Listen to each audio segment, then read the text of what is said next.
इस्लाम में ऐसे ख्यालात भी पनपने लगे जिन्होंने हुजूर पाक सल्लल्लाहु अलैहि वसल्लम के इल्म गैब का सिरे से इनकार कर दिया। और बाज़ जमातें तो वो हैं जो गैब को मानती हैं लेकिन वो नापती हैं, इतना था और इतना नहीं था। ये सब बिदआत हैं, ये सब नई ईजाद की हुई चीज़ें हैं। फ़िरक़े में नई तालीमात आई कि रसूल पाक सल्लल्लाहु ताला अलैहि वसल्लम को इतना गैब था, उतना गैब था। पहली बात तो ये है कि उनके इल्म को जज कौन करे जो उनसे बड़ा आलिम हो। क्या कोई उम्मती अपने रसूल के इल्म को नाप सकता है? अब यहाँ से मैं आपको कुरानी आयात और अहादीस की रोशनी में और अक़वाल सलफ़ सालिहीन की रोशनी में अर्ज़ करना चाहूँगा, उम्मत के साबिक़ा उलमा से लेकर सहाबा तक का अकीदा क्या रहा है हुजूर पाक सल्लल्लाहु अलैहि वसल्लम के इल्म गैब को लेकर। और आज अगर ये हमारे ज़माने में फितने का बाइस बन गया, आपस में झगड़े और निज़ा और जंगो जदाल का बाइस बन गया, तो ये समझने की ज़रूरत है कि ये मसला निकला कहाँ से है। जबकि सहाबा में इस बात पर किसी का इख्तिलाफ नहीं था कि हुजूर को इल्म गैब था कि नहीं था। इस पर कोई डिस्कशन आप हदीस की किताबों में नहीं दिखा सकते कि सहाबा आपस में झगड़ते थे कि हुजूर को इस बात का गैब था कि नहीं था, कभी नहीं। बल्कि सहाबा तो सहाबा हैं, उस ज़माने के जो मुशरिकीन थे, जो काफिर थे, उनका भी अकीदा था कि जो नबी होता है वो गैब की खबरें देता है, उनका भी अकीदा था। बात तो यही है, कई लोग आकर के हुजूर पाक सल्लल्लाहु ताला अलैहि वसल्लम से गैब की खबरें पूछते थे। अगर आप अल्लाह के नबी हैं तो फलां चीज़ बता दीजिए, अगर आप अल्लाह के नबी हैं तो फलां चीज़ बता दीजिए। तो उनका हुजूर के पास आकर के इस तरह सवाल करना ये इस बात की दलील है कि काफिरों का भी अकीदा था कि नबी गैब की खबरें जानता है। सहाबा की तो बात छोड़ें, सहाबा में तो कभी ये बात डिस्कशन में आई नहीं। लेकिन 14 सदियों के बाद उम्मत इस हाल से गुजर रही है कि इनमें भी कुछ बनाम उलमा ऐसे लोग आए जिन्होंने बाज़ाब्ता फ़िरक़ों की बुनियाद रखी और किताबों में लिख मारा रसूल पाक सल्लल्लाहु ताला अलैहि वसल्लम को पीठ पीछे की खबर नहीं थी या दीवार पीछे का इल्म नहीं था। ये वो बातें हैं जो 1400 साल के बाद बाज़ मौलवी कहलाने वाले हजरात ने लिख दिया या गढ़ लिया और उम्मत को इसी बात पर परेशान कर दिया, जमातें पैदा हो गई। लेकिन मेरे अजीज़ों, हम जो आज तक अकीदे पर हैं, अल्हम्दुलिल्लाह ये वही है जो 14 सदियां पहले सहाबा का अकीदा था। वो अपने नबी कौनैन सल्लल्लाहु ताला अलैहि वसल्लम के मुतालिक क्या अकीदा रखते थे, कुरानी आयात भी इस बात की शाहिद हैं। चंद इनके जो एतराज़ात हैं, मैं आज पूरी इल्मी गुफ्तगू आपसे करूंगा, थोड़ा जहन को तैयार रखें, दलाइल को भी समझें, इसलिए कि सिर्फ सुनी सुनाई बात पर यकीन कर लेना ये सुन्नी की आदत नहीं होनी चाहिए। दलाइल की रोशनी में बात करें। कुरान पाक की जितनी आयात हैं मैं उनके ऊपर आता हूँ, अभी आता हूँ। लेकिन सहाबा का पहले अकीदा क्या है ये तो मैं बता दूं। हुजूर पाक सल्लल्लाहु ताला अलैहि वसल्लम के पास एक सहाबी हाजिर होते हैं और वो गरीब सहाबी थे। वो घर से ये सोच करके निकलते हैं उनकी वालिदैन का इंतकाल हो चुका था और गुर्बत बहुत ज्यादा थी, तंगदस्ती थी। वो सहाबी कहते हैं मैं घर से ये निकला कि आज हुजूर पाक सल्लल्लाहु अलैहि वसल्लम से ये दोनों चीज़ों की दुआ करा लूँ, मेरे माँ बाप की मगफिरत की दुआ हो जाए, मेरे माल में बरकत की दुआ हो जाए। वो आए मस्जिद नबवी शरीफ में, लेकिन मामला ऐसा था कि असर के बाद बड़े सहाबा हुजूर पाक सल्लल्लाहु अलैहि वसल्लम को घेर कर बैठे हुए थे। इनको जाने का मौका ही नहीं मिला और ये कहते हैं मेरी हिम्मत नहीं हो सकी सबसे आगे बढ़ कर के मैं अपना मुद्दा रखूं। मगरिब की अजान हो गई, मगरिब पढ़ाई रसूल करीम सल्लल्लाहु अलैहि वसल्लम ने, फिर जलसा हुआ, लेकिन फिर सहाबा घेर लिए। ये कहते हैं मुझे बात करने का मौका ही नहीं मिला, दूर खड़ा रहा। इशा हो गई, अल्लाह के हबीब सल्लल्लाहु ताला अलैहि वसल्लम इशा के बाद अपने हुजरे की तरफ रवाना हो गए, अपने घर की तरफ रवाना हो गए। सहाबी कहते हैं आखिर तक मुझे बोलने का मौका नहीं मिला, सोचा कि दरवाज़ा खुलने से पहले एक बार मौका मिल जाए मैं बात कर लूँ। ये सोचते हुए पीछे हाथ बांधे चले जा रहे थे। अल्लाह के नबी सल्लल्लाहु ताला अलैहि वसल्लम आगे चल रहे हैं, दरवाजे के करीब पहुँचे, रसूल करीम सल्लल्लाहु ताला अलैहि वसल्लम पलट करके देखते हैं और उस सहाबी से कहते हैं जा अल्लाह तेरे वालिदैन की मगफिरत फरमा है, अल्लाह तेरी गरीबी और तंगदस्ती को दूर फरमा है। मिली वो मुराद भी जो कह न सका लब से, मेरे सुकूत पर भी मेरे शाह की नज़र गई। अजीज़ा ने गिरामी, ये सहाबा का अकीदा था। वो कहते हैं कि मुझे बोलने की अभी नौबत भी ना आई, अल्लाह के हबीब सल्लल्लाहु ताला अलैहि वसल्लम ने उसी बात की दुआ मेरे लिए फरमाई जिस बात का मैं घर से सोच करके निकला था। तो ये सहाबा का ईमान भी था, यकीन था कि अल्लाह के नबी सल्लल्लाहु ताला अलैहि वसल्लम गैब की खबरें जानते हैं। अब और दूसरे सहाबा की बात मैं बताऊं, जंग तबूक के मौके पर, जंग तबूक बड़ी सख्त जंग हुई है और मदीने से तकरीबन 800-900 किलोमीटर दूर का फासला है तबूक। अल्लाह के हबीब सल्लल्लाहु ताला अलैहि वसल्लम ने मदीने के सारे जितने भी जवान थे सबसे कहा था कि इस जंग में शरीक हो जाएं। सब निकले, 3 सहाबा पीछे रह गए। उसमें हजरत काब बिन मालिक रज़ियल्लाहु ताला अन्हु जो हदीस के रावी हैं फरमाते हैं मुझे कुछ हुआ तो नहीं था, अभी जाऊंगा तभी जाऊंगा, जैसे लोग जमात में शरीक होने के लिए काहिली कर जाते हैं आज के ज़माने। मैं सहाबा को तमसील या तशबीह नहीं दे रहा, लेकिन वो सहाबी कहते हैं मेरे साथ ऐसा मामला हुआ कि कोई उज़्र नहीं था, लेकिन मैं सोचा कि अभी सुबह जाकर के जमात में मिल जाऊंगा। सुबह हुई, सहाबा की सफ़ें लगी, निकलने का वक्त आ गया। इन्होंने ये सोचा थोड़ा घर में आराम कर लेता हूँ, दोपहर तक मदीने के बाहर ही रहेंगे, जल्दी से जा करके मिल लूंगा। वो जमात मदीने से बाहर भी चली गई, सोचते शाम हो गई और ये नहीं गए। इस तरह 3 सहाबा मदीने में रह गए। जंग तबूक में मेरे आका सल्लल्लाहु ताला अलैहि वसल्लम बनफ़्से नफीस तशरीफ़ ले गए। जब जंग ख़त्म हुई, वहाँ से वापसी हुई, आने के फ़ौरन बाद अल्लाह के हबीब सल्लल्लाहु ताला अलैहि वसल्लम ने इन 3 को तलब किया। अब इनकी बातें सुने। हज़रत काब बिन मालिक हैं इसमें, ये कहते हैं अल्लाह के रसूल सल्लल्लाहु ताला अलैहि वसल्लम ने हमें बुलवाया और हुजूर की आदत करीमा थी, सबसे पहले पूछते थे कोई उज़्र था तुम्हारे पास, ना आने की कोई वजह थी। अब इस सहाबी की बात सुने, कहते मैं चाहता तो कुछ ना कुछ बात गढ़ लेता कि घर का काम काज आ गया था, बच्चे बीमार थे, जायदाद का मसला था, कुछ तो कह देता। हज़रत काब कहते हैं, ये अल्फाज हैं उनके, मैं कुछ बहाना कर ले जाता, लेकिन उसके पास क्या बहाना करूं जो दिलों की हालात भी जानता है, जो दिलों की भी खबर रखता है। वो कहते हैं सहाबी रसूल कि मैं कह दिया कि अल्लाह के नबी आप बेहतर जानते हैं, उज़्र तो कुछ नहीं था, सुस्ती और काहिली ने मुझे दूर रखा। तीनों का यही मामला था। बहरहाल ये मामला अलग है, किसी दूसरे वक्त अर्ज करूं, ये लंबी हदीस है। हुजूर पाक सल्लल्लाहु ताला अलैहि वसल्लम ने उन तीनों सहाबा का बायकाट किया 40 दिन तक। फिर कुरान की आयत नाजिल हुई, उनकी तौबा कबूल हुई, फिर उनको माफ किया गया।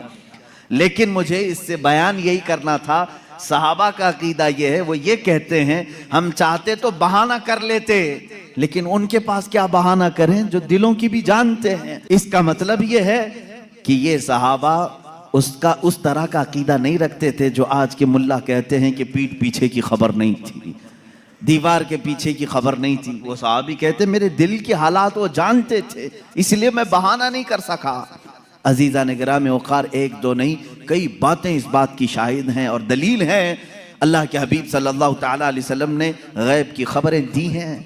अब मुझे ये बताएं, नबी जो लफ्ज़ है ये किसी भी दुनिया की डिक्शनरी में जाकर उठाओ, अरबिक लफ्ज़ है ये, नबी अरबिक वर्ड है, इसका तर्जुमा कहीं से भी जाकर के आप देखें, नबी का माना होता है गैब की खबर देने, और इसका डेफिनेशन ही ये है, अगर वो गैब की खबरें ना दे तो फिर नबी कैसा, वो लफ्ज ही उसके ऊपर सूट नहीं करेगा अगर वो गैब की खबर नहीं जानते हों।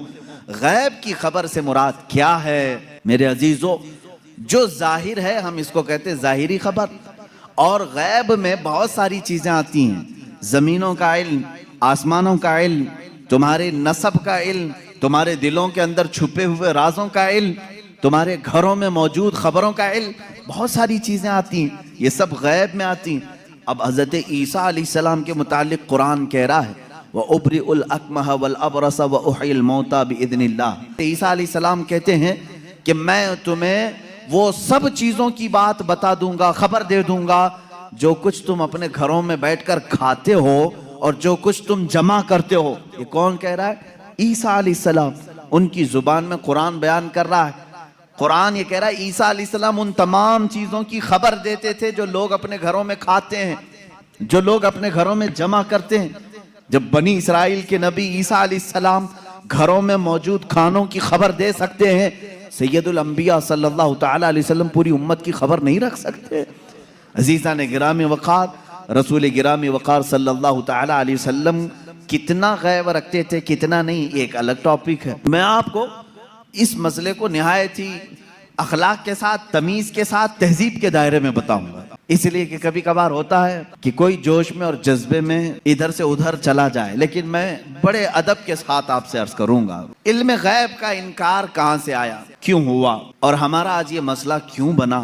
उसकी वजह यह है कि बाज सलफी और वहाबी और उनकी पैरवी में जमाते देवबंद, जिनके बाज उलमा ने हुजूर पाक सल्लल्लाहु ताला अलैहि वसल्लम के कुछ इल्म गैब का इनकार किया, उनकी किताबों में मौजूद है। अब यहीं से ये मसला निकला, उनके इस मज़ऊमा बातिल अकीदे के ऊपर इमाम अहले सुन्नत फाजिल बरेलवी रहमतुल्लाह ताला अलैह ने पूरी किताब तसनीफ फरमाई, अद्दौलतुल मक्किया बिल माद्दतिल गैबिया, जिसमें तकरीबन 200 दलाइल से साबित किया है कि हुजूर पाक सल्लल्लाहु ताला अलैहि वसल्लम को मा काना व मा यकून का इल्म था, जो कुछ हो चुका और जो कुछ होने वाला है सबका इल्म था, सबका इल्म था। अब अगर हुजूर पाक सल्लल्लाहु ताला अलैहि वसल्लम के इल्म गैब के मुतालिक आप डिस्कशन में आ जाएं, तो अब मैं आपको बताता हूं, आपको किसने बताया कि इंसान अव्वल कौन था, दुनिया में सबसे पहले कौन आया, ये सबको मालूम है कि नहीं? आदम अलैहिस्सलाम है, वो सबसे पहले नबी थे, सबसे पहले रसूल थे। अब इससे पहले भी अगर जाएं, आदम अलैहिस्सलाम को पैदा कैसे किया गया, आदम अलैहिस्सलाम जन्नत में रहे, जन्नत से फिर दुनिया में भेजे गए, उनकी पैदाइश के मामलात, उनके दुनिया में आने के मामलात, फिर सैयदना नूह अलैहिस्सलाम ने तबलीग फरमाई 950 साल, उसके बाद और भी अंबिया इकराम अलैहिस्सलाम के वाक़यात, ये सब बातें आपको बताई किसने, किसने खबर किया, कौन बताया आपको? सबका नुक्ता इत्तिहाद तुम्हारे यहाँ जमा होगा मुहम्मदुर रसूलुल्लाह सल्लल्लाहु अलैहि वसल्लम। अगर अल्लाह के रसूल सल्लल्लाहु ताला अलैहि वसल्लम ना बताते तो न तुम्हें आदम अलैहिस्सलाम की खबर थी, न तुम्हें नूह अलैहिस्सलाम की खबर थी, न तुम्हें इब्राहीम और इस्माइल अलैहिस्सलाम की खबरें थी, न तुम्हें हज़रत यूसुफ अलैहिस्सलाम के वाक़यात मालूम थे। कुरान जो कुछ भी बयान हुआ है वो मुस्तफ़ा की ज़ुबान से तो बयान हुआ है, मेरे आका सल्लल्लाहु ताला अलैहि वसल्लम के ज़ुबान से बयान हुआ है। तो मेरे अजीज़ों, जो हो चुका हुजूर उसका भी इल्म रखते हैं, जो हो चुका मेरे आका सल्लल्लाहु ताला अलैहि वसल्लम उसका भी इल्म रखते हैं, उसकी खबर रखते हैं। अब बाद में होने वाला ये भी आपको मालूम है, हर मुसलमान का अकीदा है क़यामत आने वाली है या नहीं? अगर इनकार करोगे तो इस्लाम से निकल जाओगे। क़यामत कैसे आएगी इसका पूरा नक्शा भी मालूम है, कैसे आएगी आपने उलमा से सुना होगा, किताबों में पढ़ा होगा। क़यामत के करीब क्या हालात होंगे, निशानियां क्या हैं, ये सब चीजें बताई गई। याजूज माजूज आएंगे, दज्जाल निकलेगा, सूरज पश्चिम से निकलेगा, दाब्बतुल अर्ज़ आएगा, ये बड़ी बड़ी निशानियां। ईसा अलैहिस्सलाम नाजिल होंगे, इमाम मेहदी का ज़हूर होगा, ये बड़ी निशानियां। और उसके बाद एक दिन ऐसा आएगा कि सूर फूंका जाएगा। ये इसराफील अलैहिस्सलाम के हाथ में अभी सूर है, फरिश्ते हैं, और वो बाजे की शक्ल की एक चीज है, उससे आवाज धीरे निकलेगी और उसके बाद फैलती जाएगी, निहायत तेज हो जाएगी। उसी आवाज के धमाके से पूरी दुनिया का इख्तिताम होगा। फिर सूरज चांद टकरा दिए जाएंगे, तारे फट जाएंगे, जमीन उड़ा दी जाएगी, पहाड़ रूई के गाले की तरह उड़ रहे होंगे। फिर मैदान क़यामत कायम किया जाएगा, क़यामत आएगी। इतना सारा डिटेल ये किसने बताया आपको? ये कौन बताया है? अगर रसूल पाक आने वाली खबरों को नहीं जानते थे तो फिर क़यामत की खबर कभी नहीं देते। इसका मतलब है अल्लाह के नबी सल्लल्लाहु ताला अलैहि वसल्लम आदम अलैहिस्सलाम की पैदाइश से लेकर रोज़े क़यामत तक जो सूर फूंका जाएगा, कायनात की हर चीज से वाकिफ थे, हर चीज से बाखबर थे। हुजूर अकरम सल्लल्लाहु ताला अलैहि वसल्लम का इल्म गैब कितना था, कितना नहीं था, अब इस पर आते हैं हम। इसलिए कि बाज़ उलमा, उनसे हमारा भी डिस्कस हुआ, उन्होंने कहा कि आप खामखा वहाबी और देवबंदी जमात से इख्तिलाफ रखते हैं। हम कभी इनकार नहीं करते हुजूर सल्लल्लाहु ताला अलैहि वसल्लम के इल्म गैब का, लेकिन हम ये कहते हैं कि पूरा इल्म गैब उनके पास नहीं था। उन्होंने बाज़ाब्ता हमारे साथ ये डिस्कस किया। पूरा इल्म गैब नहीं था। हम हुजूर के थोड़े से इल्म गैब का इनकार नहीं करते, हाँ था रसूल को, लेकिन पूरा नहीं था हर चीज का। मैंने कहा इस पर क्या दलील है आपके पास? उन्होंने कहा बाज मकामात पर हुजूर ने कहा है मुझे मालूम नहीं, बहुत सारे ऐसे मकामात हैं वाकया हो गया हुजूर को उसकी खबर नहीं रही। इसका मतलब है हुजूर को पूरे इल्म गैब का, पूरा इल्म गैब नहीं था, थोड़ा सा तो था, हम इसका इकरार करते हैं। मेरे अजीजों जवाब सिर्फ इतना ही है कि चलो मियाँ हम और आप बैठते हैं, हम ये लिखते हैं कि हुजूर का क्या इल्म गैब था और आप ये लिखो कि हुजूर को किस चीज का नहीं था।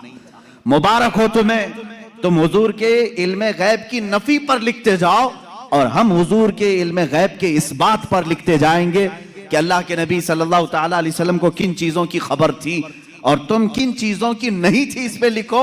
और उसके बाद मातम करो अपनी जिंदगी पर कि अल्लाह ने तुम्हें किस तरह की ये ड्यूटी लगाई कि नबी कौनैन का नक्श निकालने पर पूरी जिंदगी लगा दी। हुजूर पाक के सल्लल्लाहु ताला अलैहि वसल्लम के मर्तबे को कम करने के लिए तुम्हें ड्यूटी लग गई, तुम इस चीज पर तैयार हो गए। अजीजा ने गिरामी वक़ार, पहले ये तो मुझे बताएं कि कौन है जो ये इंसाफ करेगा, इतना था इतना नहीं था, कितना था? क्या तुम नबी के जमाने में हो?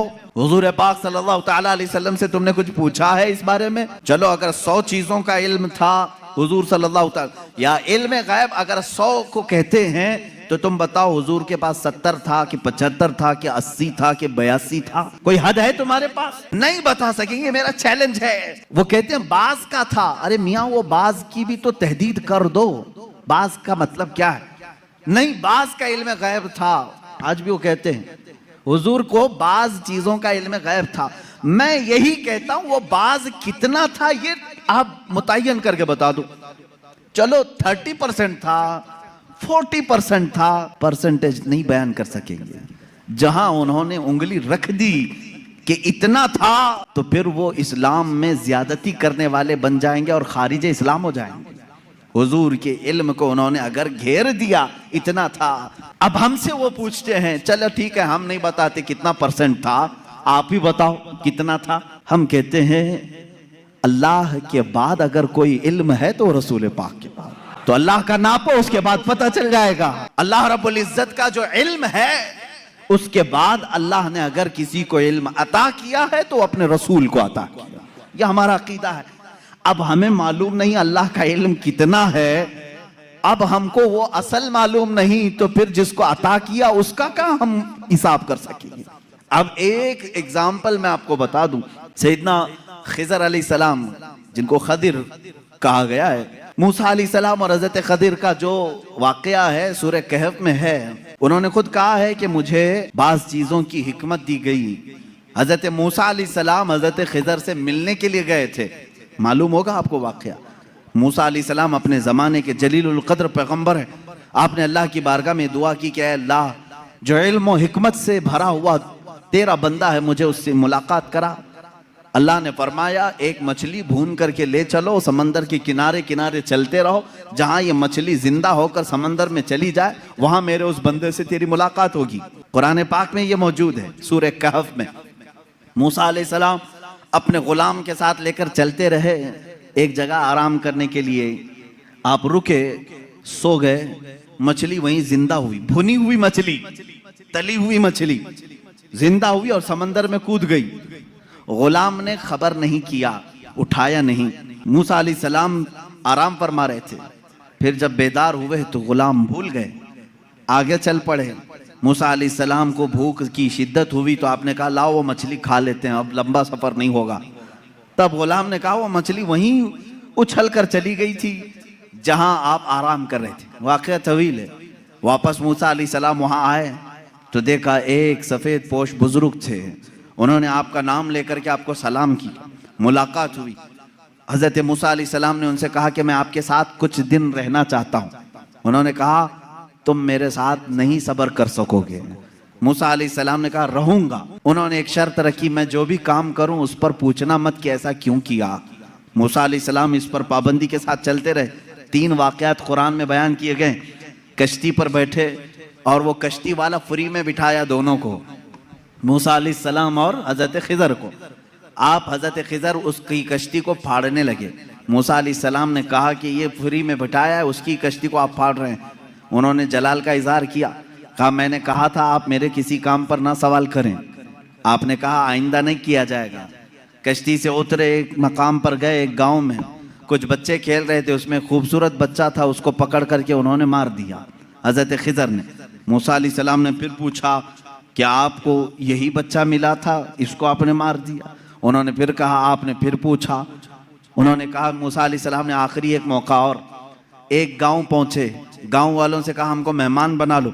गांव वालों ने इनकार कर दिया, हम दोनों को मेहमान नहीं रखेंगे और ना खाना खिलाएंगे।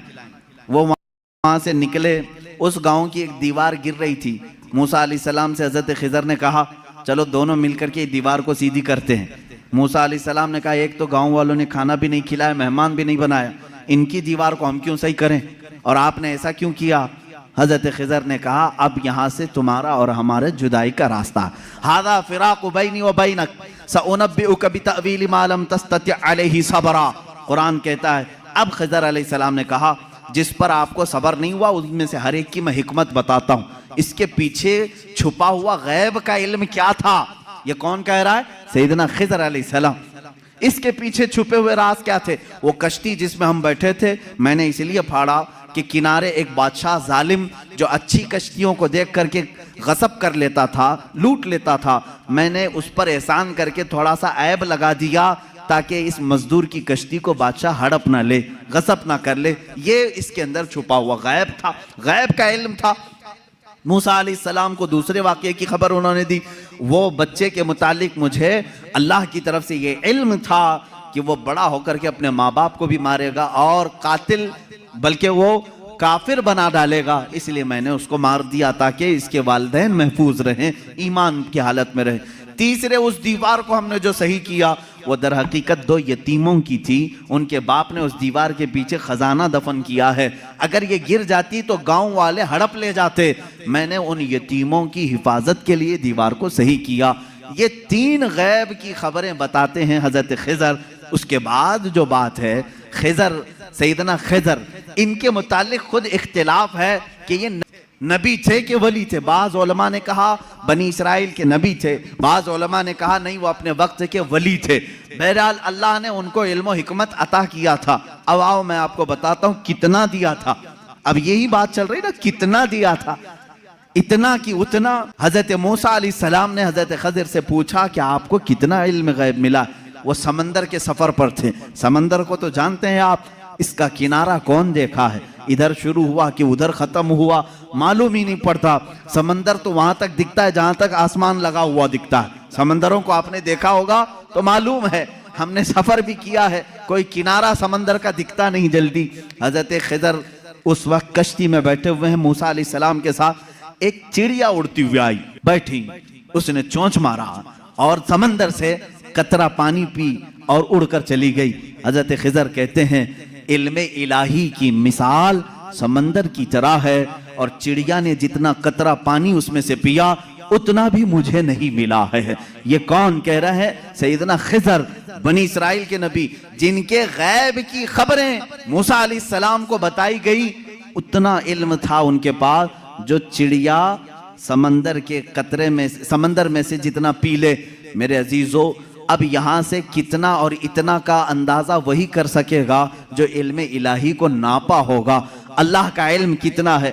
अब यहाँ रसूल करीम सल्लल्लाहु ताला अलैहि वसल्लम के दरबार में आते हैं। अगर आप सवाल करते हैं कितना था कितना नहीं था, तो ये मसला हम डायरेक्ट अल्लाह से क्यों ना पूछ लें? ऐ मौला, अता करने वाला तू है, लेने वाला तेरा रसूल है, तू ही बता दे कितना इल्म था।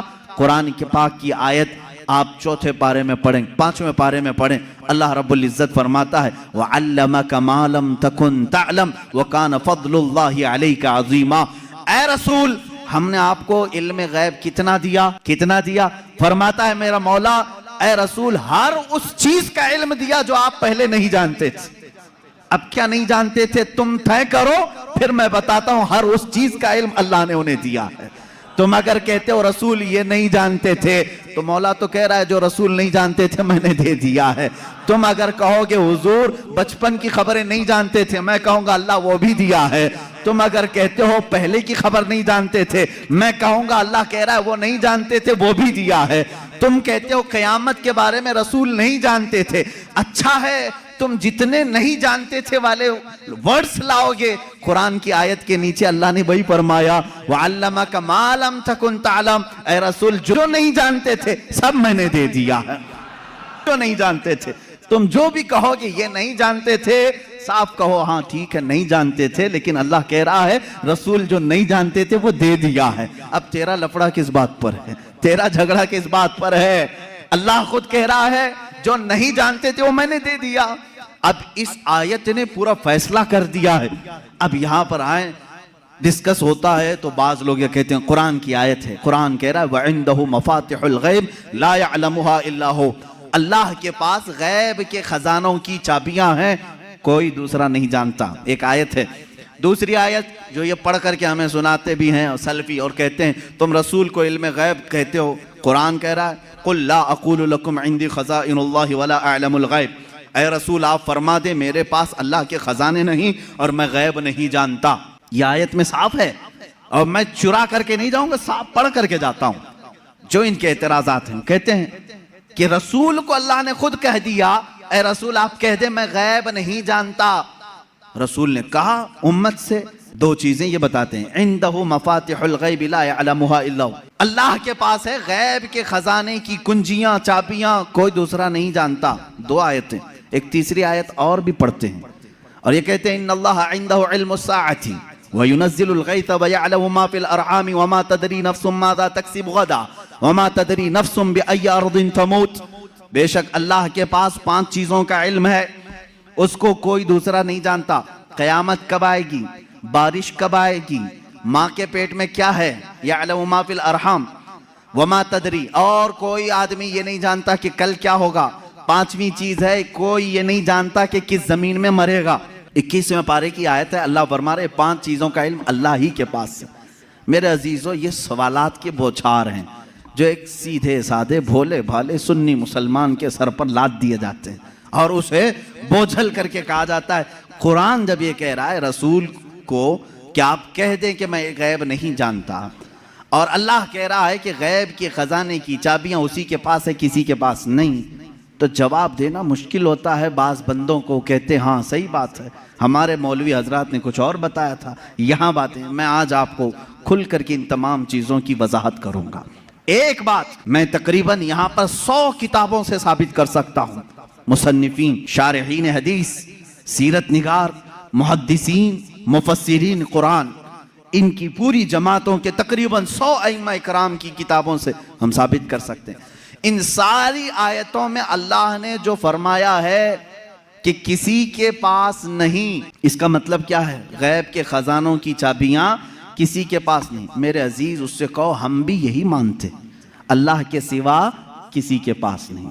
पहली आयत पर मैं बात कर रहा हूं, हमारा भी अकीदा यह है गैब के खजानों की चाबियां सिर्फ अल्लाह के पास है। लेकिन उसी आयत में ये कहीं दिखा दो कि उस खुदा ने यह भी कहा हो कि मैं किसी को देता भी नहीं। इस आयत में मुझे ये दिखा दो। ये तो मैं भी मानता हूं कि अल्लाह ने फरमाया गैब के खजानों की चाबियां सिर्फ उसी के पास हैं, मालिक वही है। लेकिन क्या उसने इस आयत में यह भी कहा कि मैं ये किसी को देता ही नहीं? ये मुझे बता दो। कहीं कहा अल्लाह ने मैं किसी को देता ही नहीं? लेकिन मैं तुम्हें बताता हूं अल्लाह दूसरी जगह फरमा रहा है वमा कान अल्लाहु लियुत्लिअकुम अलल गैब वलाकिन्नल्लाह यज्तबी मिन रुसुलिही मन यशा। अल्लाह रब्बुल इज्जत के पास इल्म गैब के खजाने हैं, कोई दूसरा इसका मालिक नहीं। हाँ अल्लाह फरमाता है वलाकिन्नल्लाह, लेकिन अल्लाह अपने बंदों में से जिसे चाहता है गैब के खजाने देता है। एक तरफ तो रब ताला फरमा रहे हैं, अब समझ में आई बात। दूसरी आयत ये नहीं पढ़ते, ये चुरा के जाते हैं। मैंने ये जो एतराज करते हैं वो भी आयत पढ़ी और जवाब में जो आयत पढ़नी चाहिए थी वो भी मैंने पढ़ी। अल्लाह ने फरमाया बिल्कुल सच है, हमारा अकीदा भी यही है, गैब के खजानों की चाबियों का मालिक सिर्फ अल्लाह है। लेकिन उसने कहीं कुरान में ये नहीं कहा कि मैं ये चाबियां किसी को नहीं देता, कहीं कहा अल्लाह ताला ने, बल्कि रसूल से पूछते हैं। मेरे आका सल्लल्लाहु ताला अलैहि वसल्लम खुद फरमाते हैं, हदीस पाक है, सही हदीस है, उअतीतु मफातीह खज़ाइनिल अर्द। मेराज की रात आपको अल्लाह ने क्या क्या दिया? हुजूर फरमाते मुझे जमीन के सारे खजानों की चाबियां अल्लाह ने दी।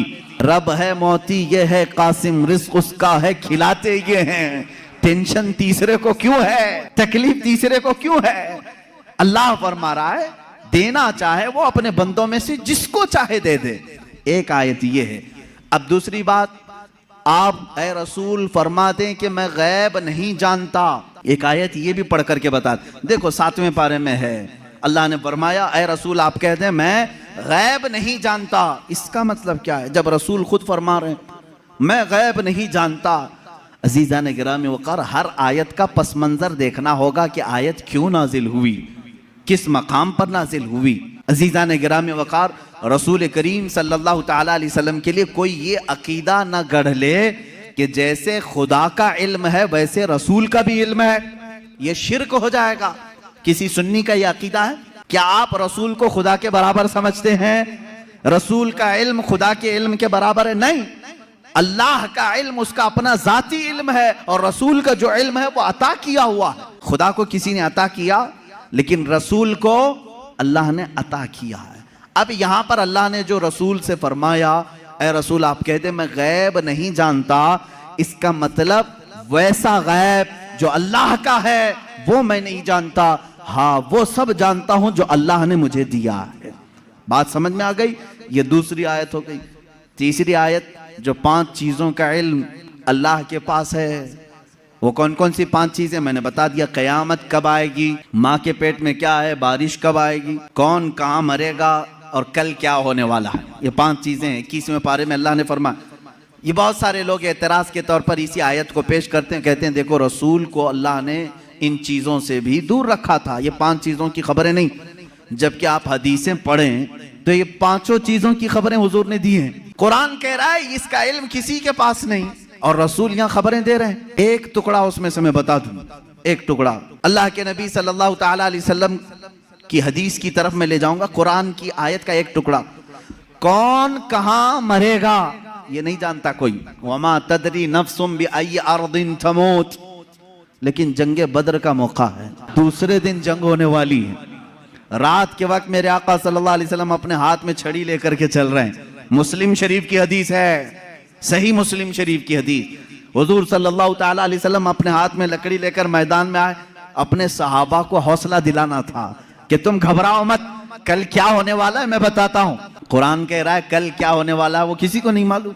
और रसूल कह क्या टकराव है क्या रसूल में और कुरान में? मैं इसको बताऊंगा मेरे अजीजों जवाब के जरिए से। कोई टकराव नहीं, टकराव तो इनके पेट में। यहां हुजूर पाक सल्लल्लाहु ताला अलैहि वसल्लम ने अपनी लकड़ी उठाई और सहाबा से कहा इधर हटो, एक गोल लकीर खींची और फरमाया देखना कल जंग खत्म होने के बाद अबू जहल यहां मरेगा, अबू जहल गिर करके यही मरा होगा।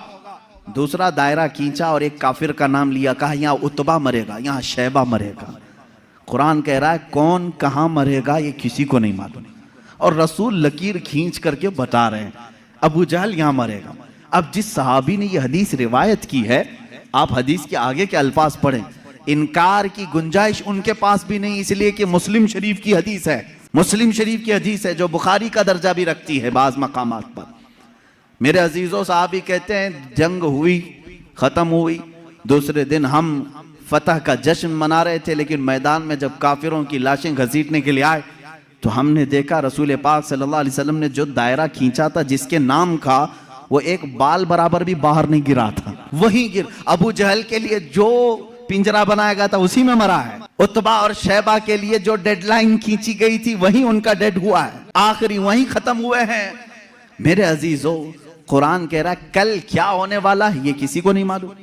रसूल ने एक दिन पहले जंग कल कैसे होने वाली वो बता दिया। दूसरी चीज कुरान कह रहा है कौन कहां मरेगा ये नहीं मालूम, रसूल तो जमीन खींच करके बता रहे हैं। 2 चीजें तो यहां हो गई, माँ के पेट में क्या है ये भी कोई नहीं जानता। तुम रसूल की बात आते हो तो यहाँ कहते हो देखो रसूल, कुरान कह रहा है माँ के पेट में क्या है वो नहीं जानता। तुम तो डॉक्टरों के बारे में भी इतना इल्म रखते हो कि सोनोग्राफी से बता देते हैं लड़का है कि लड़की है। आज के जदीद इल्म में इसका तो इनकार नहीं है। अब ये कुरान की आयत जिस चीज को मना कर रही है कोई नहीं जानता, इसका मतलब क्या है? अब बारिश का मसला है, बारिश कब होगी ये किसी को नहीं मालूम। बारिश कब होगी ये किसी को नहीं मालूम। लेकिन बारगाह मुस्तफ़ा सल्लल्लाहु अलैहि वसल्लम में एक साहबी हाजिर हुए, कहा कि आका कहत पड़ गया है, बकरियां सूख रही हैं, जानवर मरने के करीब में, बारिश नहीं है, कब आएगी? ये किससे पूछने आए साहबी? रसूल पाक से। जबकि कुरान कह रहा बारिश कब आएगी ये किसी को नहीं मालूम। मालूम होना ना होना अलग बात है। रसूल पाक ने कहा अभी नाजिल कर दे। हुजूर पाक सल्लल्लाहु ताला अलैहि वसल्लम को अल्लाह ने इतना इख्तियार अता किया कि आपने हाथ उठाया और कहा ए मौला हमारे कहत साली को दूर कर दे, बारिश बरसा। वो साहबी कहते हैं हमारे हाथ नीचे भी नहीं हुए थे कि बारिश शुरू हो गई, और इतनी हुई 8 दिन तक होती रही। दोबारा वो आए, वही साहबी, उन्होंने कहा आका अब पानी भर गया है और घरों में आ रहा है, आप इतना कह दें कि अब बारिश मदीने में नहीं दूर बरसे। हुजूर ने फिर हाथ उठाया और कहा अल्लाहुम्मा हवालैना ला अलैना, ऐ अल्लाह हमारे इर्द गिर्द बरसा, अब हमारे लिए काफी है। वो साहबी कहते हैं मदीने के ऊपर से बादल छट गया, यहाँ सूखा रहा, आसपास बारिश बरसती रही। तुम तो इनकार कर रहे हो कि रसूल को कब बारिश आएगी ये नहीं मालूम। हदीस तो बता रही है रसूल जब चाहे आ जाए, जब चाहे आ जाए। अब आयत का क्या मतलब है? आयत में जो इनकार है और हदीस में भी है, हुजूर ने फरमाया 5 चीजों का इल्म किसी को नहीं। यहाँ यही जवाब मैं दूंगा, ऐ मेरे अजीज, अल्लाह ने ये सच फरमाया कि ये 5 चीजों का इल्म अल्लाह ही के पास है, लेकिन पूरी आयत में अल्लाह ने ये कहीं नहीं फरमाया ये मैं किसी को दूंगा भी नहीं। अल्लाह ने फरमाया ये 5 चीजों का इल्म मैं किसी को देता भी नहीं, बल्कि अल्लाह जिसे चाहे इन 5 चीजों से खबरदार करे। जब आम बंदों को अल्लाह इन 5 चीजों से खबर कर सकता है तो अपने गैब बताने वाले रसूल को क्या ये 5 चीजों का इल्म नहीं दिया जाएगा? बेशक मेरे आका सल्लल्लाहु ताला अलैहि वसल्लम को खबरें थी। अब आओ अहादीस की रोशनी में कौन कौन सी चीजें सहाबा ने महसूस की हैं। जंगे बद्र के कैदी जो थे, वो जो कैद हुए थे 70 लोग थे, उनके बारे में मशवरा हो रहा था। बहुत सारी चीजें हैं गैब की खबरों में, मशवरा हो रहा था कि क्या किया जाए। बाज ने कहा इनको मार डालें, जला दें, बहुत इन्होंने सताया है मुसलमानों को। लेकिन हज़रत अबू बकर सिद्दीक़ रज़ियल्लाहु ताला अन्हु के मशवरे पर अमल हुआ। उन्होंने कहा इनसे फिदिया लेकर के छोड़ दिया जाए। हुजूर पाक सल्लल्लाहु ताला अलैहि वसल्लम हर एक कैदी को बारी बारी बुला रहे थे कि तुम्हारे पास जो है वो ले आओ, माल दो और आज़ाद हो जाओ, क्योंकि उन्होंने तलवार उठाई थी। तलवार उठाने का ये जुर्म है, अब आज़ाद हो। दूसरी कौमें तो छोड़ती नहीं, तलवार उठाने वाले को मार दिया जाता है या जेल में डाला जाता है। ये मेरे आका का रहम था कि फिदिया दे करके उन्हें छोड़ा जा रहा था, इसलिए कि ये बाद में फिर दायरे इस्लाम में आएंगे, छोड़ा जा रहा था। उन्हीं कैदियों में हुजूर के चचा अब्बास भी थे, वो ईमान लाए हुए नहीं थे, काफिरों की तरफ से लड़ने के लिए आए थे। अब्बास वो भी कैदियों में थे, चचा हैं। हुजूर सल्लल्लाहु ताला अलैहि वसल्लम के पास पहुंचे, कहा ए चचा आप तो उनके दुश्मनों के साथ आए थे, फिदिया दो और आज़ाद हो जाओ। कहा मेरे पास कुछ भी नहीं है, मेरे पास कुछ भी नहीं है, माल कुछ भी नहीं है। हुजूर पाक सल्लल्लाहु ताला अलैहि वसल्लम ने क्या फरमाया जानते हैं? कहते हैं चचा जब मक्का से निकले थे अपनी बीवी उम्मुल फजल को एक गठरी आपने सिक्कों की दी थी, फलां जगह छुपाने के लिए कहा था, वो गठरी मंगवाएं और फिदिया दें और आज़ाद हो जाएं। अल्लाह अकबर। हज़रत अब्बास कहते हैं ये रास्ता मेरा और मेरी बीवी का, ये मोहम्मद अरबी सल्लल्लाहु अलैहि वसल्लम जंग के मैदान में बता रहे हैं। चचा आप घर से निकलते वक्त जो पैसों की थैली अपनी बीवी को सुपुर्द करके आए थे और कहा था फलां जगह छुपा के रखना, किसी को बताना मत, हुजूर ये तक बता रहे हैं। हज़रत अब्बास ने कहा मैं फिदिया तो लाऊंगा लेकिन पहले कलमा तैयबा भी पढ़ लूंगा। दायरा इस्लाम में आई हज़रत अब्बास रज़ियल्लाहु ताला अन्हु हुजूर सल्लल्लाहु ताला अलैहि वसल्लम पर ईमान लाए। मेरे अजीज़ों उनका तो ये अकीदा था कि रसूल हमारे घरों में छुपी हुई चीज़ों को भी जानते। जंग बद्र में जो कुफार और मुशरिकीन आए थे, इसमें कई गैब छुपे हुए हैं, कई गैब जिनकी खबरें हुजूर सल्लल्लाहु अलैहि वसल्लम ने दी। खत्म हुई, इसमें काफिरों को भारी नुकसान हुआ था, बड़ा नुकसान हुआ था। ये तो मालूम है कि सिर्फ 14 सहाबा की वफात हुई, शहादत हुई, बाकी 70 उनके मारे गए, 70 कैदी बनाए गए, पूरा माल वो छोड़ के भागे थे जो 1000 की तादाद में आए थे और इधर 313 ही थे। उसके बाद वो इसी गम में पेचो खम खा रहे थे, गलता पेचा थे मक्का के लोग, यानी हसद में जल रहे थे। उनमें से एक शख्स था सफवान, उसके बाप को कत्ल कर दिया गया था मैदान बद्र में, उमैया बाप मार दिया गया। जब लोग जाकर के वाकयात सुना रहे थे, वो बहुत मालदार आदमी था सफवान, बहुत गम में आ गया कि मेरे बाप इतने बड़े आदमी सरदार कुरैश को मोहम्मद के साथियों ने कत्ल कर दिया। गम और गुस्से में, गैज़ में वो जल रहा था। उसी की कैटेगरी का एक और शख्स उमैर बिन वहब। उमैर बिन वहब, इनका बेटा कैदी बन करके हुजूर के पास गिरफ्तार हो चुका था। एक का बेटा कैदी बना है, एक का बाप मारा गया है। दोनों सेम कैटेगरी के हो गए, दोस्ती जल्दी होती है। ऐसे दोनों का जब मैटर सेम हो तो दिल की बातें शेयर होती रहती हैं।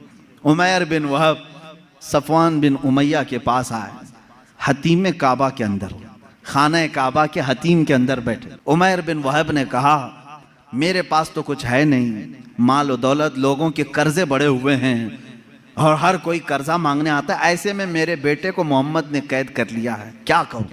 सफवान ने देखा सेम मैटर मेरा भी है, मुझे भी बदला लेना है, इसका भी है, एक काम करते हैं। उसने ऑफर दिया, कहा ए उमैर, तेरे सारे कर्जे चुका दूंगा, प्लस इनाम दूंगा और मेरी तरफ से तलवार दूंगा, बस तू मोहम्मद का कत्ल करके आ सल्लल्लाहु तआला अलैहि वसल्लम। दोनों खुफिया मीटिंग करते हैं खाने काबा की हतीम में बैठकर, और उसके बाद सफवान ने अपनी तलवार को जहर में बुझाकर आग में तपा करके कि किसी को थोड़ा जख्म भी दे दिया जाए तो वो मर जाए, इतनी जहरीली तलवार उमैर बिन वहब के हाथ में थी।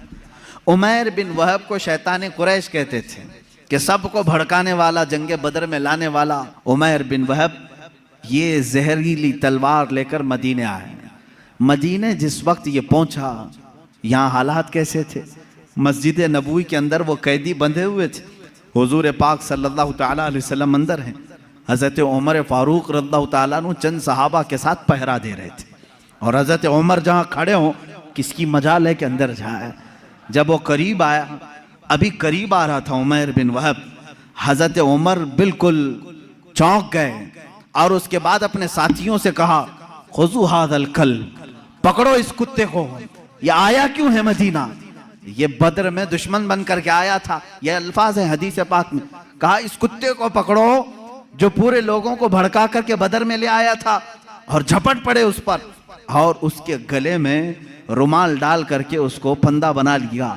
कहा क्यों आया है। कहा नहीं, बस बेटे से मिलने आया था, मेरा बेटा कैदी हुआ है तुम्हारे यहाँ, देखूं तो कुछ हाल चाल पूछ लूं, इसलिए आया हूं। तो हज़रत उमर ने कहा इसको पकड़े रहो, पहले मैं इजाजत तो ले लूं रसूल पाक से। अंदर गए, कहा या रसूल अल्लाह सल्लल्लाहु तआला अलैहि वसल्लम, उमैर बिन वहब आया है, कुरैश का वो भड़काने वाला आदमी जो जंग बदर में सारे लोगों को उकसा रहा था, और मुझे लगता है उसकी नीयत सही नहीं है। कौन कह रहा है? उमर इब्न खत्ताब रज़ियल्लाहु तआला। हुजूर के जो मुहिब थे वो भी लोगों की नजरें देखकर पहचानते थे। कहते हैं मुझे उसकी नीयत सही नहीं लग रही है। हुजूर पाक सल्लल्लाहु अलैहि वसल्लम ने फरमाया उसको अंदर तो ले आओ, मैं भी पूछूं कि किस लिए आया है। हज़रत उमर उसी तरह फंदा डाल करके अंदर ले आए। रसूल करीम सल्लल्लाहु तआला अलैहि वसल्लम ने बात करना चाहिए, उसकी हलक में अटक रहा था। हज़रत उमर से कहा छोड़ दो उसको, बात करने दो। तलवार भी है उमैर बिन वहब के पास, जहरीली तलवार जो लटकी हुई है। रसूल करीम सल्लल्लाहु तआला अलैहि वसल्लम के ऊपर कभी किसी का रौब तारी नहीं हुआ, कभी हुजूर पाक के जिस्म अक़दस पर किसी का रौब तारी नहीं हुआ। निहायत ही संजीदगी के साथ अल्लाह के नबी सल्लल्लाहु तआला अलैहि वसल्लम ने पूछा, ए उमैर क्यों आना हुआ मदीने? उसने कहा बेटे की खैर खैरियत के लिए आया हूँ, मेरा बेटा कैदी बन करके आपके यहाँ आया है। हुजूर ने फरमाया नहीं, ये मकसद नहीं होगा तेरा, ये मकसद तो नहीं होगा, सच बता। कहा नहीं, बेटे की खबर लेने के लिए ही तो आया हूँ। हुजूर ने फरमाया बेटे की खैरियत पूछने के लिए तलवार लेके क्यों आए हो? तलवार की क्या जरूरत है?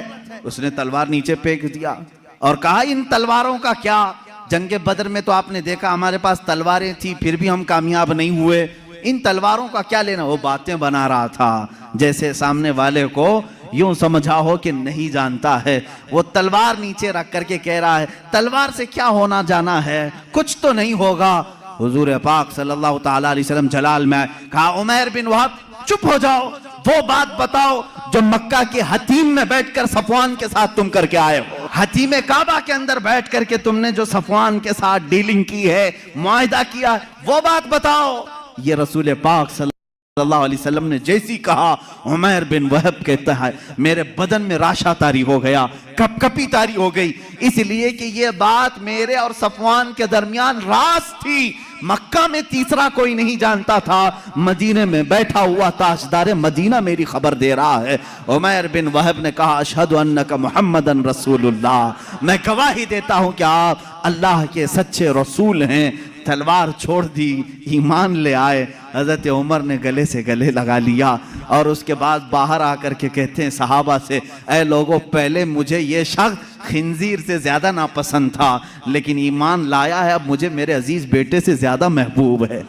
ये ईमान की अलामत भी है। अल्लाह के नबी सल्लल्लाहु ताला अलैहि वसल्लम ने वो खबर दी जो हकीम काबा में बैठ करके वो राजो नियाज से बातें कर रहे थे। इसलिए मेरे अजीजों, जब आप अपने घर में तन्हाई में बैठ करके याद करें, इस यकीन के साथ याद करो कि मेरा नबी सुन रहा है, मेरे आका को इसकी खबर है। अब रही बात, वो जिंदगी में जानते थे, बादे वफात भी जानते हैं। ये भी दलील हमारे पास। पहले हम जिंदगी ही की बात कर लें, जाहिरी जिंदगी की। अल्लाह के नबी सल्लल्लाहु ताला अलैहि वसल्लम के साथ एक बार नहीं कई मरतबा ये मामला आता है। जंगे मौता या जॉर्डन की सरजमीन पर, उर्दुन जिसको अरबी में उर्दुन कहते हैं, इंग्लिश में जॉर्डन, जंगे मौता ये एक बड़ी खतरनाक जंग हुई है सहाबा के साथ। उसमें रसूल करीम सल्लल्लाहु ताला अलैहि वसल्लम शरीक नहीं थे, मदीने तैयबा में थे चंद सहाबा के साथ। इसमें सहाबा गए, हजरत जाफर तैयार रज़ियल्लाहु ताला सिपह सालार बन करके गए थे। हजरत जाफर तैयार हुजूर सल्लल्लाहु ताला अलैहि वसल्लम के चचेरे भाई हैं, हजरत मौला अली करमल्लाहु वजहुल करीम के सगे भाई हैं जाफर बिन अबी तालिब। ये सिपह सालार बन करके गए, वहां पर बाजिंतीनी लोगों से सख्त तरीन मुकाबला था। मदीने में मेरे आका सल्लल्लाहु ताला अलैहि वसल्लम बैठे हुए हैं, जंगे मौता हो रही है। आज आप जाकर के कैलकुलेट करके देख लेना, मदीने से जॉर्डन का फासला कितना है, काफी ज्यादा होगा। वो एक अलग कंट्री है, आज ये सऊदी अरब अलग कंट्री है। दोपहर का वक्त है, अल्लाह के नबी सल्लल्लाहु ताला अलैहि वसल्लम मस्जिद में बैठे हैं, सहाबा सामने हैं। हुजूर अकरम सल्लल्लाहु ताला अलैहि वसल्लम अचानक आपकी आंखों में आंसू का कतरा है। आपने फरमाया जंगे मौता में जाफर तैयार के हाथ में अलम था, लेकिन वो शहीद कर दिए गए। फिर फरमाया अब अलम अब्दुल्ला बिन रवाहा के हाथ में है। हुजूर सल्लल्लाहु ताला अलैहि वसल्लम यहाँ सहाबा को बता रहे हैं। थोड़ी देर के बाद हुजूर ने फरमाया अब्दुल्ला भी शहीद कर दिए गए। एक और सहाबी का नाम लिया। फिर उसके बाद हुजूर सल्लल्लाहु ताला अलैहि वसल्लम ने फरमाया, ए मेरे सहाबा, अब अलम उसके हाथ में है जिसको सैफुल्लाह कहा जाता है, यानी अल्लाह की तलवार के हाथ में अब झंडा आया है। कौन है? खालिद बिन वलीद के हाथ में है। अल्लाह रब्बुल इज़्ज़त खालिद बिन वलीद के हाथ में फतह रखा है। उसके बाद शाम हुई, सहाबा इकराम को हुजूर ने बशारत दे दी, खुशी मनाओ कि जंगे मौता में इस्लाम को फतह नसीब हुई, मुसलमान गालिब आए। ये जंग ख़त्म होने के तकरीबन 1 महीने के बाद सहाबा वापस आए, और जब जंग की फतह की खबर मदीने में फैलती थी तो लोग खुशियों से इस्तकबाल के लिए बाहर जाते थे, लेकिन यहाँ मदीने में पहले से खुशियाँ हो चुकी थी। 1 महीने के बाद वो सहाबा आए और वह आकर के हालात बयान करना चाह रहे थे। सहाबा ने कहा रुको, हम खुद बताते हैं जंगे मौता में क्या हो रहा था। वो कहते हैं क्या पहले झंडा जाफर अबी तालिब के पास नहीं था? कहा हाँ था। वो शहीद हो गए, उनके बाद अब्दुल्ला के पास था? कहा हाँ था। कहा उनके बाद जैद बिन हारसा के पास था? कहा हाँ उनके पास था। फिर झंडा खालिद बिन वलीद के हाथ में आया और फतह हो गई। वो सहाबा कहते हैं हम लड़ने के लिए गए थे, तुम मदीने में बैठे थे, खबरें तुम दे रहे हो। उन सहाबा ने कहा हाँ बात हमारे इल्म गैब की नहीं, रसूलुल्लाह के इल्म गैब की है।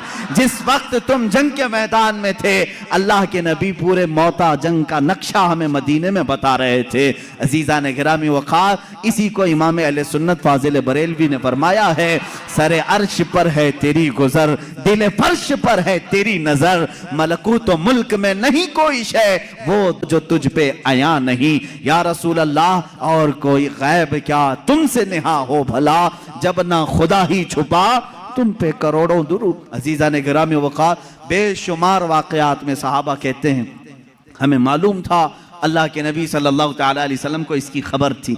अब अपने बाद होने वाले हालात को जो हुजूर ने बयान किए वो खुद एक अलग टॉपिक है, क़यामत की निशानियां। रसूल करीम सल्लल्लाहु ताला अलैहि वसल्लम ने क्या नहीं बयान किया। एक सहाबी हज़रत हुज़ैफ़ा बिन यमान रज़ियल्लाहु ताला ये एक ऐसे साहबी हैं, ये इनकी खुसूसियत ये थी, हजरत उमर फारूक इनको देखते रहते थे। क्यों जानते हैं? ये राज हुजूर सल्लल्लाहु ताला अलैहि वसल्लम के कुछ राजों से ये वाकिफ थे। हजरत हुज़ैफा, हजरत उमर जो है, जब भी किसी का जनाजा होता तो सबसे पहले सफों में हजरत हुज़ैफा को देखते थे। अगर हजरत हुज़ैफा नमाज में हैं तो हजरत उमर नमाज पढ़ते थे, अगर हजरत हुज़ैफा नहीं होते तो हजरत उमर भी नमाज नहीं पढ़ते। क्यों? क्या बात है? क्या चीज ऐसी थी? आपसे पूछा गया अमीरुल मोमिनीन क्या बात है, क्यों आप हुज़ैफा को तलाश करते हैं, और जब हुज़ैफा जमात में हो तो आप नमाज पढ़ते हैं जनाजे की, वो ना हो तो नमाज जनाजा नहीं पढ़ते। बात ये है मेरे अजीजों, हजरत हुज़ैफा कहते हैं रसूल करीम सल्लल्लाहु ताला अलैहि वसल्लम ने उनको क़यामत तक आने वाले मुनाफिकीन का नाम के साथ बताया था। फलां बिन फलां मुनाफिक है, फलां बिन फलां मुनाफिक है। हजरत हुज़ैफा कहते हैं मैंने सब नाम याद रखे।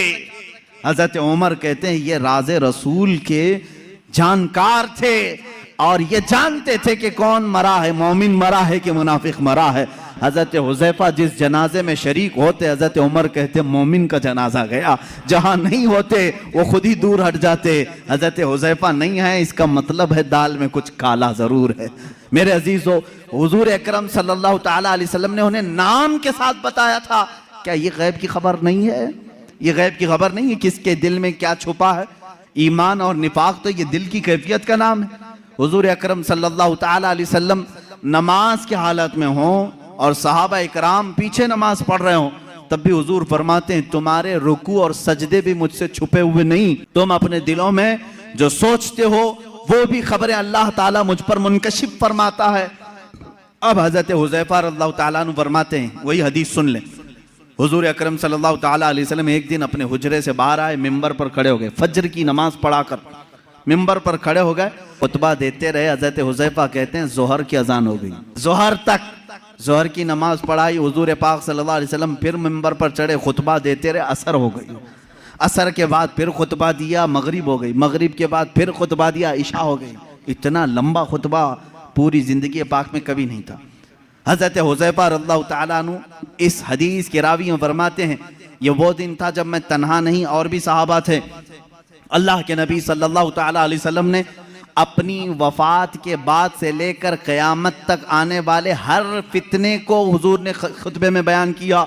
और हुजूर हजरत हुज़ैफा फरमाते हैं इतने फितने, कौन किस फितने का बानी होगा, कौन फाउंडर होगा, कौन सी जमातें तश्कील पाएंगी, कितने फिरके बनेंगे और फिरके का फाउंडर कौन होगा, उसके नाम के साथ हजरत हुज़ैफा कहते हैं 300 फितनों के बानियों के नाम तो मुझे याद हैं। हुजूर सल्लल्लाहु ताला अलैहि वसल्लम मिंबर पर बयान कर रहे हैं।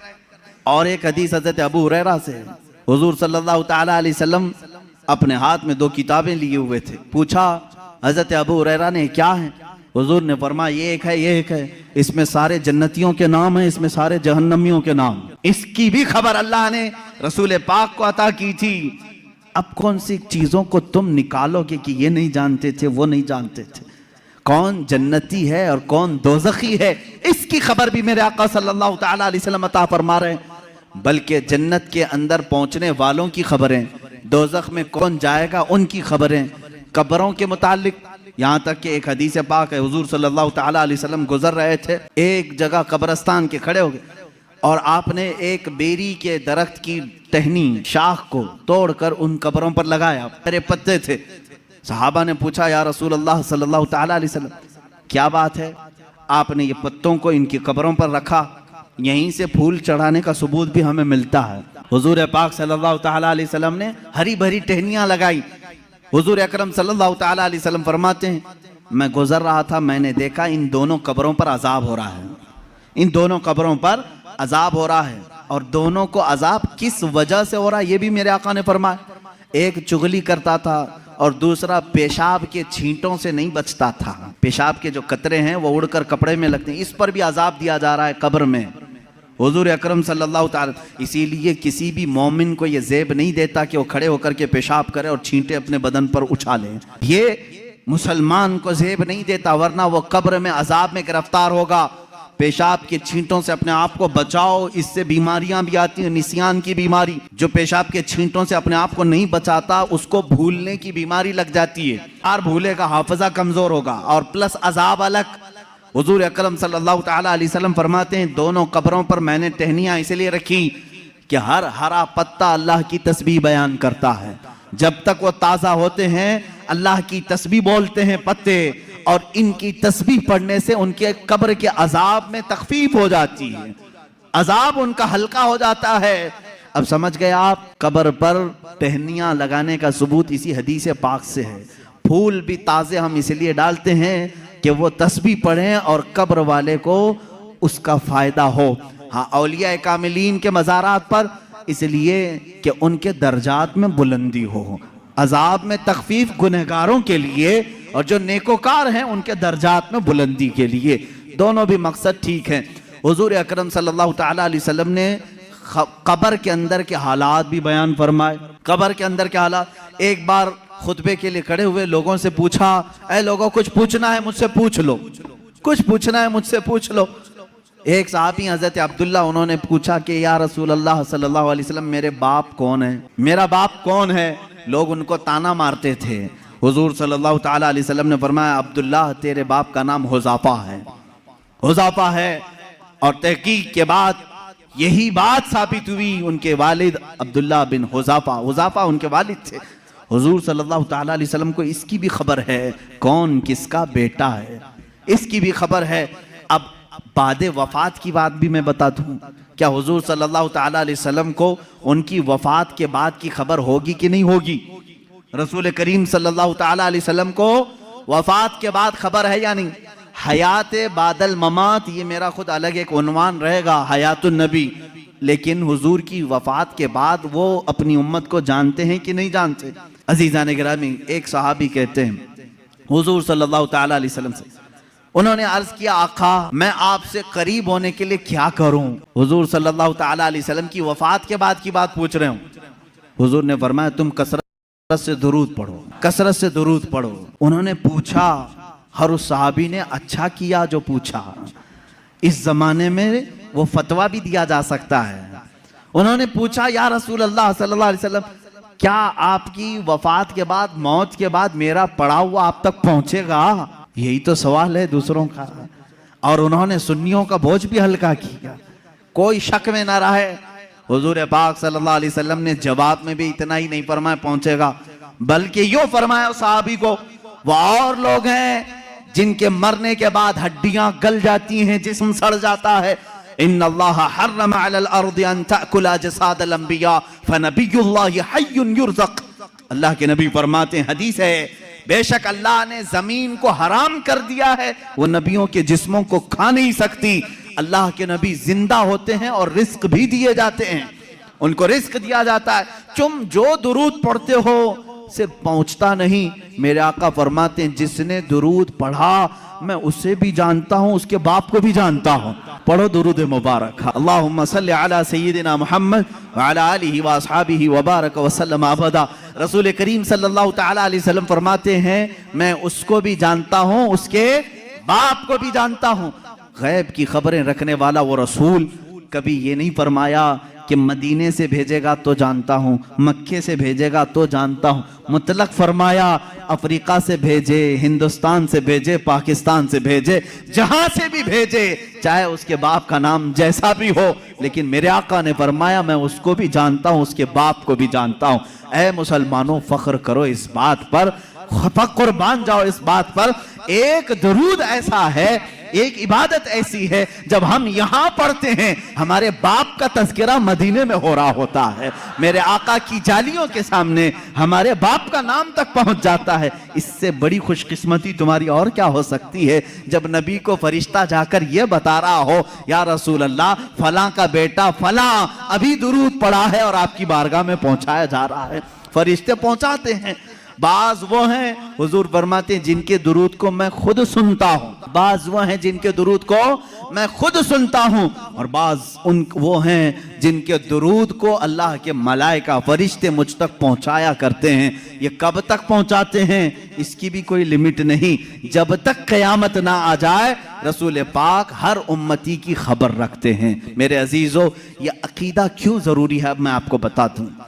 जालिमों ने, अंग्रेजों ने, यहूदियों ने, उनके अंदर एक जमात है मुस्तशरिक, जिसको ओरिएंटलिज्म कहा जाता है। ये मुस्तशरिक हैं, ये इस्लाम को पढ़ते हैं, होते यहूदी हैं, ईसाई हैं, मशनरी के लोग इस्लाम को पढ़ते हैं, कुरान पढ़ते हैं, हदीस पढ़ते हैं, आलिम भी बन जाते हैं, और फिर हमारी यूनिवर्सिटीज़ में पढ़ाते भी हैं और लोगों के दरमियान इस्लाम की बातें करते हैं। लेकिन कुछ न कुछ इसमें से एतराज़ निकाल करके मुसलमानों के अकीदे में कशमकश लाना चाहते हैं, वसवसे डालना चाहते हैं। ऐसे हर ज़माने में रहे, आज भी। खुद मिस्र में जामिया काहिरा यूनिवर्सिटी का नाम है, काहिरा यूनिवर्सिटी, वहाँ पर आज भी वो यहूदी इस्लामी तालीमात पढ़ा रहे हैं, फ़िक़्ह इस्लामी पढ़ाते हैं। वो है नहीं मुसलमान, लेकिन इस्लामी तालीमात से खूब वाकिफ़ है। और उन्होंने, एक गोल्ड ज़हर नाम का शख्स था जो मुस्तशरिक है, उसने किताबें लिखी, वो हदीस भी और कुरान की तफसीर भी जानता था। हैरत होगी आपको, दुनिया की सबसे बड़ी डिक्शनरी हदीसों को तलाशने के लिए बड़ा मसला था कि कौन सी हदीस कहाँ है, बुखारी में है कि मुस्लिम में है, मिशकात में है, तिरमिजी में, अबू दाऊद में, नसाई में, इब्ने माजा में, हदीस की हज़ारों किताबें, कहाँ कौन सी हदीस मिलेगी। इसकी पहली डिक्शनरी जिन्होंने बनाया, अल-मुअजमुल मुफहरिस लि अल्फाज़िल हदीस, ये तकरीबन 6 या 7 जिल्दों में किताब है, डिक्शनरी है। अलिफ से अगर हदीस शुरू होती है तो ये कहाँ कहाँ मिलेगी उसके साथ लिखा हुआ है। इस पर पूरी मेहनत किया 4 यहूदी आलिमों ने, वो मुसलमान नहीं। उनको क्यों इतनी फिक्र है, क्यों वो इतनी मेहनत कर रहे हैं? तफसीर पर लिखा है इन्होंने, इल्मे तफसीर पर किताबें लिखी हैं। मेरे अजीजों, मोहब्बत इस्लाम में नहीं, अदावत इस्लाम में लिखते हैं और उसके बाद एतराज करते हैं खुद अपनी तरफ से और मुसलमानों में छोड़ देते हैं। यहीं से जमातें बनती हैं, यहीं से जमातें बनती हैं। इनके जो शागिर्द हैं मुस्तशरिकीन के, वो मॉडर्न ख्याल बन करके मुसलमानों में आते हैं और नई नई बातें ले आते हैं। मोहम्मद बिन अब्दुल वहाब नजदी, जो सबसे पहले अपने नए अकायद को सऊदी अरब में पेश किया, इनके उस्ताद कौन कौन थे जरा आप मुझे बताओ, कहाँ कहाँ पढ़े थे? उस्ताद से मुतासिर होकर के आए। ऐसे मिस्र में भी बहुत सारे हैं जो जर्मनी में इस्लामी तालीमात पढ़ते रहे, इंग्लैंड में पढ़ते रहे, इस्लामिक डिपार्टमेंट के अंदर बहुत सारे मुदर्रिस इस्लाम पढ़ाने वाले यहूदी हैं, ईसाई।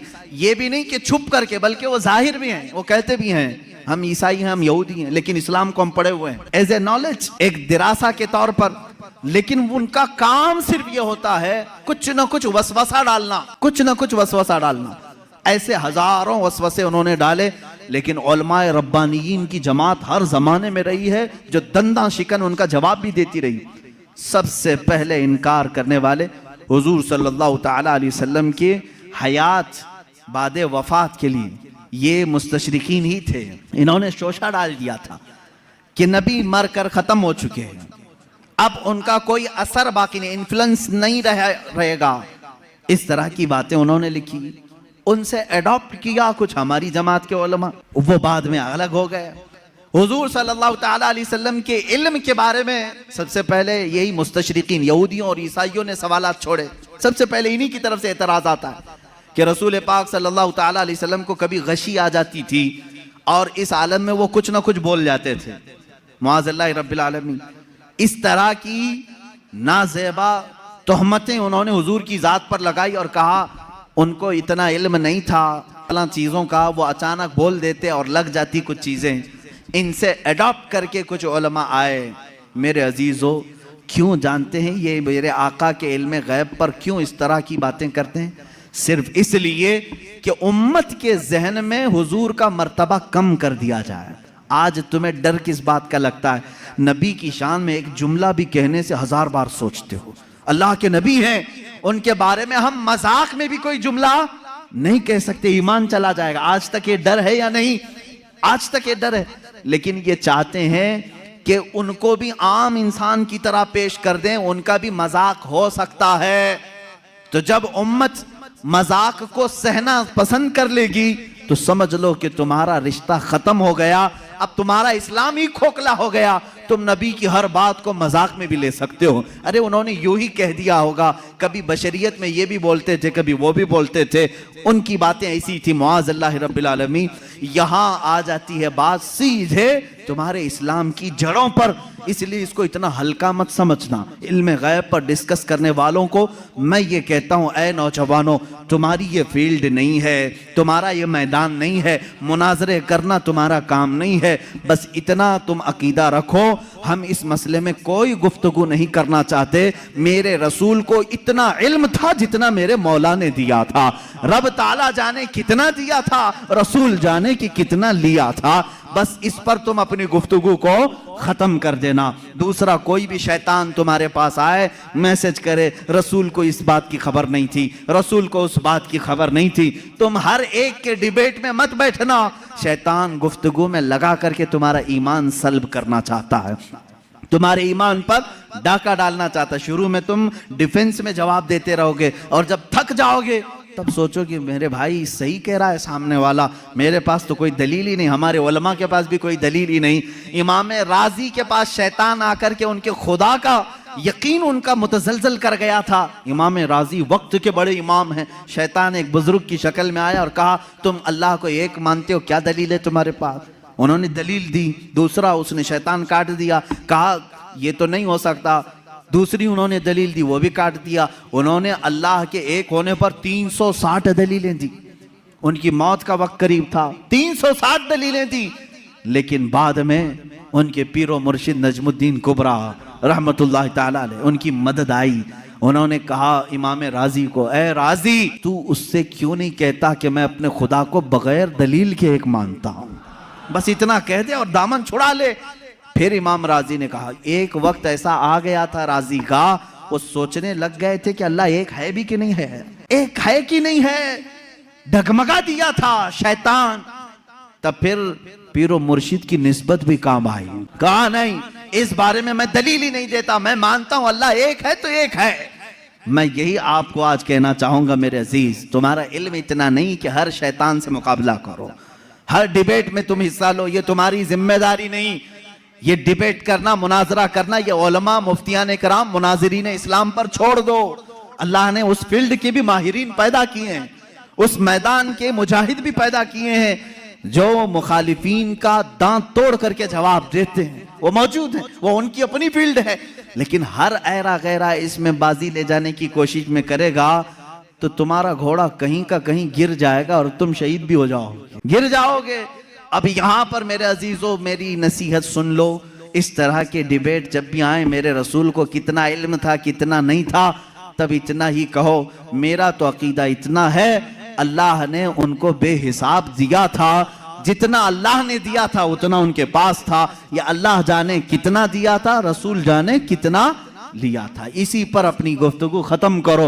रसूल करीम सल्लल्लाहु ताला अलैहि वसल्लम के इल्म गैब पर ज्यादा डिस्कस ना करो। इसके बाद इंशाअल्लाह और भी दीगर बहसें आएंगी। हुजूर बशर थे कि नूर थे, हुजूर हाजिर हैं कि नाजिर हैं कि नहीं हैं, हुजूर वफात के बाद जिंदा हैं या नहीं, हुजूर को कितने इख्तियारात थे, ये सब आज के मसाइल जो फैलाए हुए हैं किताबों में, मैं इंशाअल्लाह उल अजीज हर एक पर थोड़ी सी ही सही गुफ्तगू करने की सआदत जरूर हासिल करूंगा। इसलिए कि हमने रसूल माना है तो वो रसूल माना है जैसे सिद्दीक़ अकबर ने माना था, हम वो रसूल मानते हैं। इसलिए कि हजरत सिद्दीक़ अकबर का ईमान तो देखो, अबू जहल आया एक बार कहने लगा, अबू बकर तुम्हें मालूम है यही ईमान होना चाहिए आपका भी। अबू बकर सिद्दीक आ रहे थे कहीं बाहर से, अबू जहल पकड़ा, कहा अबू बकर एक सवाल का जवाब दे दो। कहा क्या है? कहा एक शख्स कह रहा है कि कल की रात वो मस्जिद हरम से बैतुल मुकद्दस तक गया था, एक ही रात में गया था और उसके बाद फिर वापस लौट करके भी आया। पॉसिबल है? ऐसा मुमकिन है? ये मेराज का दूसरा दिन था, हजरत अबू बकर को अभी मालूम भी नहीं था, वो गए भी नहीं थे हुजूर के पास, पहले ही अबू जहल मिला खबर देने के लिए। तो हजरत अबू बकर ने कहा ऐसा कैसा मुमकिन है, एक रात में कोई मस्जिद हरम से मस्जिद अक्सा तक जाए? पॉसिबल नहीं है, मुमकिन नहीं, क्योंकि मक्का से फिलिस्तीन का सफर जो है उस जमाने में 1.5 महीने का था, एक रात में कोई कैसे जाके आएगा? अब वो कहका मार के हंसने लगा, ठट्टा मार करके हंसने लगा। उसे यही तो पॉइंट चाहिए था। अबू जहल ने कहा अबू बकर इतनी बात नहीं, वो इससे भी आगे की भी बातें कह रहा है, तुम्हारा क्या ख्याल है? हजरत अबू बकर चौंक गए, बता तो सही कौन कह रहा है, कौन है ये जो दावा कर रहा है? अबू जहल ने कहा वही मोहम्मद जिसके पीछे तुम घूमते हो सल्लल्लाहु अलैहि वसल्लम। हजरत अबू बकर जलाल में आए, कहा है अबू जहल अगर उन्होंने कहा है इससे बड़ी बात भी तब भी मैं ईमान लाता हूं। हर चीज पॉसिबल है, हर चीज मुमकिन है। अगर उन्होंने कहा कि मस्जिद हरम से मस्जिद अक्सा तक वो एक रात में जाकर के आए, तो तू मुझसे इतनी बात पूछ रहा है कि हो सकता है कि नहीं हो सकता? अगर रसूल कह दे कि एक आन में मैं सातों आसमान पर जाकर आया तब भी मैं तस्लीम करूंगा। यह हजरत अबू बकर पहले ही बताए, उसके बाद बारगाह मुस्तफ़ा में आए हुजूर सल्लल्लाहु ताला अलैहि वसल्लम के बाद। अभी हुजूर सहाबा को अपने सफर की दास्तान सुना रहे थे। हजरत अबू बकर किससे सुन के आए थे? अबू जहल से। लेकिन कुर्बान जाओ मेरे मौला को, मेरे मौला ने उन्हें जो अता किया। हजरत अबू बकर जैसे ही आए हुजूर ने मुस्कुरा करके कहा, ए अबू बकर जिब्राइल आए थे अल्लाह की तरफ से, तुम्हारे लिए एक लक़ब लेकर के आए हैं। कहा या रसूल अल्लाह क्या है? कहते अल्लाह ने आज से अबू बकर को सिद्दीक कहा है। सिद्दीक उसको कहते हैं जो सच्चाई की तस्दीक करता है, जो हर सच्ची बात को एक्सेप्ट करता है। हजरत अबू बकर अभी हुजूर से सुने नहीं, दुश्मन से सुने हैं, तब वो इकरार कर रहे हैं, ए जालिमो तुमने मुहद्दिसीन से सुना है, औलिया कामिलीन से सुना है, सहाबा ताबईन से सुना है कि रसूल क्या जानते थे, फिर भी इनकार कर रहे हो। हजरत अबू बकर ने अबू जहल से सुन करके भी इनकार नहीं किया। अल्हम्दुलिल्लाह हम सिद्दीकी ईमान रखते हैं कि हमने अपने औलिया कामिलीन की जुबान से सुना कि रसूल मा काना वमा यकून की खबर रखते हैं। हमारा अकीदा भी यही है कि रसूल मा काना वमा यकून की खबर रखते हैं। वह अव्वलीन के भी आका हैं, वह आखिरीन के भी आका हैं। वही है यासीन, वही है ताहा, वही है फुरकान, वही है अव्वल, वही है आखिर। मेरे आका की जात पर ये सारी चीजें मुंतहा हैं। अल्लाह रब्बुल इज्जत हमें अहले सुन्नत व जमाअत के सच्चे मजहब पर कायम व दायम रखे। मौला ताला हमें इसी अकीदे के साथ इस दुनिया से रुखसत फरमाए। ऐ मौला हमारा जनाजा अहले सुन्नत व जमाअत पर उठा। जब रसूल करीम सल्लल्लाहु अलैहि वसल्लम की बारगाह में पहुंचे तो हमें शर्मिंदा और जलील और रुस्वा होने से महफूज फरमा।